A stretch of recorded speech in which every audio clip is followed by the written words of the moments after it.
பகுஜன் சமாஜ் கட்சியின் தமிழ்நாடு தலைவர் ஆம்ஸ்ட்ராங் அவர்கள் அவர் வீட்டு முன்னாடியே ஒரு மர்மமான கும்பலால சரமாரியா வெட்டி கொல்லப்படுறாரு. இந்த சம்பவம் தமிழ்நாட்டை அதிர்ச்சி உள்ளாக்குச்சு. சந்தன கடத்தல் வீரப்பன் கிட்டத்தட்ட 120க்கும் மேல கொலைகள், பல நூறு கோடி மதிப்பு கொண்ட சந்தனை கட்டை கடத்தல், அது மட்டும் இல்லாம பல போலீஸ் அதிகாரிகள், வனத்துறை அதிகாரிகள்னு பல பேரை கொண்டு இருக்காரு. ஒரு காலத்துல வட சென்னையில வெள்ளை ரவின்னு பேரை சொன்னாலே அங்க இருக்க கடை வச்சிருக்கவங்களும், பணக்காரங்களும், தொழிலதிபர்களும், ஏன் சில ரவுடிங்க கூட அவர்கிட்ட பார்த்து தான் பேசுவாங்க, பயந்து தான் பேசுவாங்க.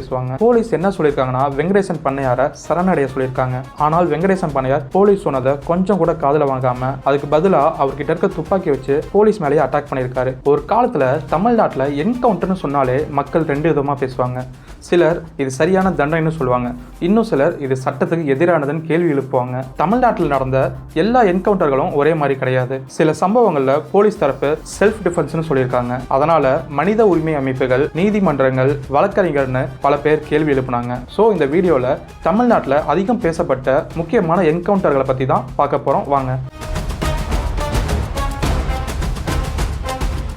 ஃபர்ஸ்ட் நம்ம லிஸ்ட்ல பார்க்க போற என்கவுண்டர் வீரப்பனோட என்கவுண்டர். தமிழ்நாட்டில் நடந்த மிகப்பெரிய என்கவுண்டர்னா அது கண்டிப்பா வீரப்பனோட என்கவுண்டர் தான். பல வருஷமா தமிழ்நாடு கர்நாடகா எல்லையில இருக்க காடுகள்ல வாழ்ந்த சந்தன கடத்தல் வீரப்பன் கிட்டத்தட்ட 120க்கும் மேல கொலைகள், பல நூறு கோடி மதிப்பு கொண்ட சந்தனை கட்டை கடத்தல், அது மட்டும் இல்லாம பல போலீஸ் அதிகாரிகள், வனத்துறை அதிகாரிகள்னு பல பேரை கொண்டு இருக்காரு. 1997 இருந்து 99 வரைக்கும் வனத்துறையில இருக்க பல ஊழியர்களை இவர் கடத்தியிருக்காரு. 2000 கன்னட நடிகர் ராஜ்குமார் அவர்களை கடத்தினது இந்தியா முழுக்க பெரிய அதிர்ச்சியை உண்டாக்குச்சு. இந்த சம்பவத்துக்கு அப்புறம் தான் தமிழ்நாடும் கர்நாடகாவும் சேர்ந்து ஒரு ஸ்பெஷல் டாஸ்க் ஃபோர்ஸ் ஒன்ன உருவாக்குச்சு. பல வருஷ தேடலுக்கு அப்புறம் 2004 அக்டோபர் மாசம் 18ஆம் தேதி ஆபரேஷன் குக்குன்ற ஒரு ரகசிய ஆபரேஷன் நடந்துச்சு. ஆம்புலன்ஸ் மாதிரி மாற்றப்பட்ட ஒரு வண்டியில வீரப்பனை வர வச்சிருக்காங்க. அவரை போலீஸ் சுத்தி வளைச்சிருச்சு. அந்த டைம்ல வீரப்பன் அங்கிருந்து தப்பிக்க முயற்சி பண்ணிருக்காரு. இதனால சுத்தி இருந்த போலீஸ் அவர் மீது துப்பாக்கி சூடு நடத்தியிருக்கு. இதுல வீரப்பன் அந்த இடத்துல இறந்துடுறாரு. அவர் கூட இருந்த 3 பேரை போலீஸ் அதிகாரிகள் கைதும் செய்யறாங்க. இந்த என்கவுண்டர் தான் இந்தியாலேயே ரொம்ப ஃபேமஸான ஒரு என்கவுண்டரா இப்பவும் பேசப்பட்டு இருக்கு. தமிழ்நாட்டையே உலுக்கிய ஒரு கொலை, அதுக்கப்புறம் நடந்த ஒரு என்கவுண்டர். இந்த 2 சம்பவங்களும் அன்னைக்கு தேதியில தமிழ்நாடு முழுக்க ஒரு பெரிய விவாதமாவே இருந்துச்சு. 2024 ஜூலை 5ஆம் தேதி சென்னையில இருக்க பெரம்பூர்ல வழக்கம் போல மக்களோட நடமாட்டம் இருந்துச்சு. அப்போ பகுஜன் சமாஜ் கட்சியின் தமிழ்நாடு தலைவர் ஆம்ஸ்ட்ராங் அவர்கள் அவர் வீட்டு முன்னாடியே ஒரு மர்மமான கும்பலால சரமாரியா வெட்டி கொல்லப்படுறாரு. இந்த சம்பவம் தமிழ்நாட்டையே அதிர்ச்சி உள்ளாக்குச்சு. அரசியல் தலைவர்கள் இருந்து பொதுமக்கள் வரைக்கும் இந்த கொலையை கடுமையா கண்டிச்சாங்க. இந்த கொலை செஞ்ச குற்றவாளிகளை உடனடியாக கைது செய்யணும்னு கோரிக்கையும் வச்சாங்க. இதுக்கடுத்து சென்னை போலீஸ் ஒரு தனிப்பட அமைச்சு தீவிர விசாரணையை மேற்கொள்றாங்க. அந்த தெருவில் இருந்த சிசிடிவி ஃபுட்டேஜ், போன்ல இருக்க டேட்டா அப்படின்னு ஒவ்வொரு ஆதாரத்தையும் சேகரிக்க ஆரம்பிக்கிறாங்க. இது தொடர்ச்சியா பல பேரை கைது செய்யறாங்க. இதுல முக்கியமான குற்றவாளியா திருவெங்கடன்றவரை போலீஸ் சொல்றாங்க. அந்த திருவெங்கடன்றவர் ஏற்கனவே பல வழக்குகளை இருக்கிறதாகவும் ஆம்ஸ்ட்ராங் கொலை வழக்குல நேரடியா ஈடுபட்டிருக்கிறதாகவும் போலீசார் தெரிவிச்சிருக்காங்க. இதுக்கப்புறம் தான் இந்த கேஸ்ல பெரிய ட்விஸ்டே வருது. கொலை செய்யப்பட்ட ஆயுதத்தை மீட்பதற்காக போலீசார் திருவெங்கடத்தை மாதாவரத்துக்கு கூட்டிட்டு போறாங்க. கூட்டிட்டு போன இடத்துல திருவெங்கடம் என்ன செய்யறாருன்னா அவர் அந்த இடத்துல மறைச்சு வச்சிருந்த துப்பாக்கியை எடுத்து போலீஸ் மேல சுட ஆரம்பிக்கிறாரு. அது மட்டும் இல்லாம அங்கிருந்து தப்பிக்கவும் முயற்சி செய்யறாரு. உயிருக்கு ஆபத்து வர நிலையில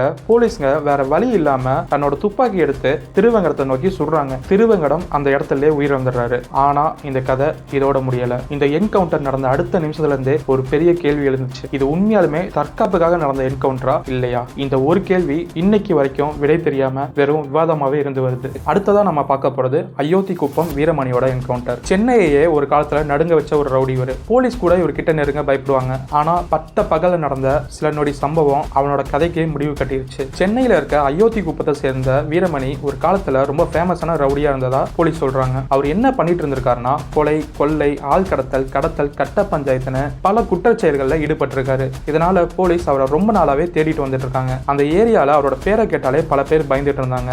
அதனால போலீஸ் அவரை உடனடியாக கைது செய்யணும்ட்டு ஒரு திட்டம் போடுறாங்க. போலீஸ் தரப்பினர் என்ன சொல்றாங்கன்னா வீரமணி எங்க இருக்காருன்ற தகவல் கிடைச்சதும் உடனடியாக போலீஸ் மாறு வேஷத்துல, அதாவது மஃப்டியில அவரை சுத்தி வளைக்கிறாங்க. ஆனா வீரமணிக்கு நம்மளை சுத்தி இருக்கிறது போலீஸ் தானே தெரிஞ்சிருது. தெரிஞ்ச உடனே அவர் என்ன பண்றாருன்னா அவர் கிட்ட இருக்க ஆயுதத்தை வச்சு போலீஸை தாக்குறாரு. அவரு மட்டும் இல்லாம அவர் கூட இருக்க மற்ற ரவுடிங்களும் அவங்க கிட்ட இருக்க ஆயுதத்தை வச்சு சுத்தி இருக்க எல்லா போலீஸையும் தாக்குறாங்க. அந்த தாக்குதல்ல சூழ்நிலை காரணமா போலீஸ் செல்ஃப் டிஃபென்ஸ்க்காக அங்க இருக்க ரவுடிகளை துப்பாக்கியால சுட்டதா சொல்றாங்க. இதுல ரவுடி வீரமணி மேல புல்லட் பாய்ந்து அவர் அந்த இடத்துல உயிரிழந்துடுறாரு. இந்த என்கவுண்டருக்கு அப்புறம் சென்னையை சேர்ந்த ரவுடிகள் உலகத்துல ஒரு பெரிய திருப்புமுனை வந்ததா பலரும் பேசிக்கிட்டு இருக்காங்க. அடுத்ததா நம்ம பார்க்க போற என்கவுண்டர் வெள்ளை ரவியோட என்கவுண்டர். ஒரு காலத்துல வட சென்னையில வெள்ளை ரவின்னு பேரை சொன்னாலே அங்க இருக்க கடை வச்சிருக்கவங்களும் பணக்காரங்களும் தொழிலதிபர்களும் ஏன் சில ரவுடிங்க கூட அவர்கிட்ட பார்த்து தான் பேசுவாங்க, பயந்து தான் பேசுவாங்க. பல வருடங்களா தேடப்பட்டு இருந்த இந்த வெள்ளை ரவி போலீஸ்க்கு பெரிய சவாலாவே இருந்தாரு. வட சென்னையை சேர்ந்த வெள்ளை ரவி ஒரு சாதாரண ரவுடி மட்டும் இல்ல, கொலை, ஆள் கடத்தல், கட்ட பஞ்சாயத்து, கடத்தல்னு பல வழக்குகளை தேடப்பட்டு இருந்ததா சொல்றாங்க. அந்த நிலையில 2007 வெள்ளை ரவி என்ன பண்றாருன்னா, அப்ப இருந்த ஒரு பெரிய தொழிலதிபரோட மகனை கடத்தி ஒரு பெரிய தொகையை கேட்டு மிரட்டுறாரு. அப்போ அவரை பிடிக்கிறதுக்காக சென்னை போலீஸ் ஒரு சிறப்பு திட்டம் ஒன்று போடுறாங்க. வெள்ளை ரவி இருக்க இடத்தை கண்டுபிடிச்சு மாறு வேஷத்துல போலீஸ் எல்லாரும் அந்த இடத்த சுத்தி வளைக்கிறாங்க. ஆனா வெள்ளை ரவி ஆரம்பத்துல அங்க இருந்து தப்பிக்கிறாரு. ஆனா ஒசூர்ல ஒரு இடத்துல மாட்டிக்கிறாரு. அந்த இடத்துல வெள்ளை ரவி போலீஸ் வந்து தப்பிக்கிறதுக்காக தாக்குதல்ல ஈடுபடுறாரு. சோ அந்த நேரத்துல போலீஸ் தன்னோட செல்ஃப் டிஃபென்ஸ்க்காக வெள்ளை ரவியை துப்பாக்கியால சுடுறாங்க. வெள்ளை ரவி அந்த இடத்துல இறந்து போயிடுறாரு. இந்த என்கவுண்டர் அந்த டைம்ல தமிழ்நாடு முழுக்க பெரிய செய்தியா மாறுச்சு. பல ஆண்டுகளாக மக்களை அச்சுறுத்திய ரவுடிக்கு முடிவு கட்டினதை அந்த டைம்ல எல்லாருமே பாராட்டினாங்க. இதனாலேயே வெள்ளை ரவியோட என்கவுண்டர் ஒரு முக்கியமான என்கவுண்டரா பேசப்படுது. அடுத்ததான் நம்ம பார்க்க போறது வெங்கடேசன் பண்ணையார் என்கவுண்டர். ஒரு ரவுடியை பிடிக்கிறதுக்காக சென்னையில இருக்க போலீஸ் ஒரு அபார்ட்மெண்ட்டை ரகசியமா சுத்தி வளைக்கிறாங்க. உள்ள இருந்த ஆள் பண்ணையார் வெங்கடேசன். அடுத்த சில நிமிஷத்துல துப்பாக்கி சத்தம். கொஞ்ச நேரத்தில் தமிழ்நாடு முழுக்க பிரேக்கிங் நியூஸ். 2003 நடந்த முக்கியமான என்கவுண்டர்ல இதுவும் ஒன்னா மாறிச்சு. வெங்கடேசன் எல்லாரும் அவரை பண்ணையார்னு தான் கூப்பிடுவாங்க. அவர் மேல பல கிரிமினல் கேஸ் இருந்துச்சு. போலீஸும் அவரை பல வருஷமா தேடிட்டு வந்துட்டு இருந்தாங்க. அந்த சமயத்துல 2003 செப்டம்பர் மாசம் 26 அதிகாலையில சென்னையில நுங்கம்பாக்கத்துல இருக்க ஒரு அபார்ட்மெண்ட்ல வெங்கடேசன் பண்ணையார் ஒளிஞ்சிருக்காருன்னு போலீஸ்க்கு தகவல் கிடைக்குது. உடனே போலீஸ் தனிப்படை அமைச்சு அந்த அபார்ட்மெண்ட்டை சுத்தி வளைக்கிறாங்க. போலீஸ் என்ன சொல்லியிருக்காங்கன்னா, வெங்கடேசன் பண்ணையார சரணடைய சொல்லியிருக்காங்க. ஆனால் வெங்கடேசன் பண்ணையார் போலீஸ் சொன்னதை கொஞ்சம் கூட காதுல வாங்காம அதுக்கு பதிலா அவர்கிட்ட இருக்க துப்பாக்கி வச்சு போலீஸ் மேலேயே அட்டாக் பண்ணியிருக்காரு. அதுல ஒரு போலீஸ்க்கும் பலமான அடிபட்டு இருக்கு. சோ போலீஸ் வேற வழியே இல்லாம தங்களை காப்பாத்திக்கிறதாக அவங்களும் கன்னை வச்சு அட்டாக் பண்றாங்க. இதுல வெங்கடேசன் பண்ணையார் அங்கேயே சுட்டு கொல்லப்படுறார்.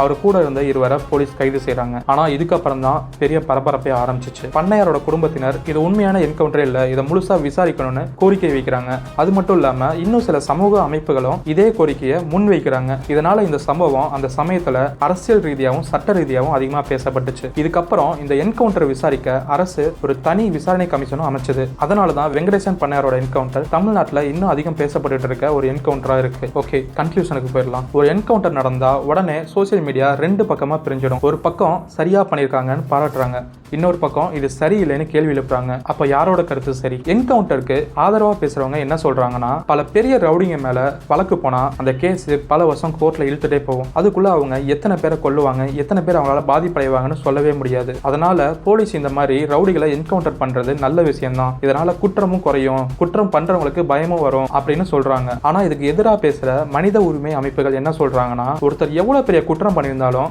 தண்டனை கொடுக்கறது கோர்ட்டோட வேலை, போலீஸோட வேலை இல்லைன்னு சொல்றாங்க. உண்மையிலேயே என்ன நடந்துச்சுன்னு ஒவ்வொரு என்கவுண்டர்லயும் தனியா வெளிப்படையா விசாரிக்கணும்னு சொல்றாங்க. இல்லைன்னா தப்பு நடந்திருந்தாலும் அது வெளியே தெரியாம போயிடும்னு கேள்வியும் எழுப்புறாங்க. அப்போ சட்டம் என்ன சொல்லுது? இந்திய சட்டப்படி போலீஸ் வேற வழியே இல்லாம தங்களோட உயிரையோ இல்ல மக்களோட உயிரையோ காப்பாற்ற வேண்டிய கட்டாயமான சூழ்நிலை வந்தா மட்டும் உயிருக்கு ஆபத்தான ஆயுதத்தை யூஸ் பண்ண முடியும்னு சொல்லுது. அதனால என்கவுண்டருங்கிறது ஒரு சாதாரண சம்பவம் இல்ல, அது சட்டம், மனித உரிமை, பொதுமக்கள் பாதுகாப்பு, இது மூணுத்துக்கும் நடுவுல இருக்க ரொம்ப பெரிய விஷயம். இப்போ உங்க கருத்து என்ன? என்கவுண்டர் மாதிரி நடவடிக்கைகள் சில நேரம் அவசியம்னு நினைக்கிறீங்களா, இல்ல எவ்வளவு பெரிய குற்றவாளியா இருந்தாலும் நீதிமன்றம் தான் முடிவு சொல்லணும்னு நினைக்கிறீங்களா? உங்க கருத்தை கமெண்ட்ல சொல்லிட்டு போங்க. And then bye Praveen Jai.